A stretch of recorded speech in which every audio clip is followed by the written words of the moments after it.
ข้าน้อยชื่อลิลี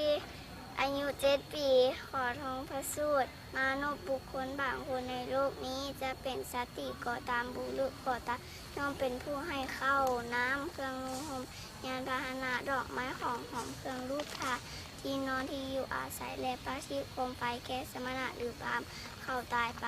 จะเข้าถึงสุคติโลกสวรรค์เพราะกรรมนั้นอันเขาให้เพียบพร้อมสมทานไว้อย่างนี้เขาตายไปถ้าตายไปพวกเขาถึงสุคติโลกสวรรค์ถ้ามาเป็นมนุษย์เกินหน้าที่ใดๆในภายหลังจะเป็นคนมีโคก็สบายสาธุ ข้าน้อยชื่อนางบัวขาวอายุ12 ปีข้าน้อยขอโอกาสท่องพระสูตรเป็นภาษาอังกฤษ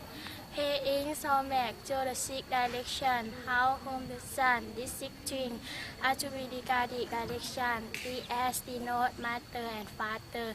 the south denote teacher the west denote friend and children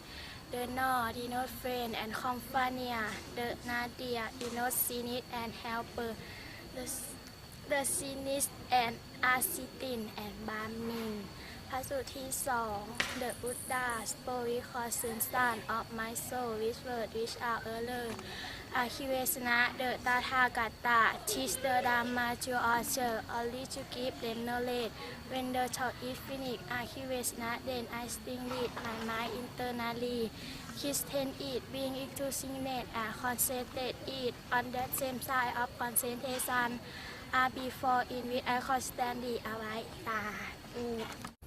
ผู้ใดเห็นธรรมผู้นั้นชื่อว่ายอมเห็นตถาคตผู้ใดเห็นตถาคตผู้นั้นชื่อว่ายอมเห็นธรรมผู้ใดเห็นธรรมผู้นั้นชื่อว่ายอมเห็นปฏิจจสมุปบาทผู้ใดเห็นปฏิจจสมุปบาทผู้นั้นยอมเห็นธรรม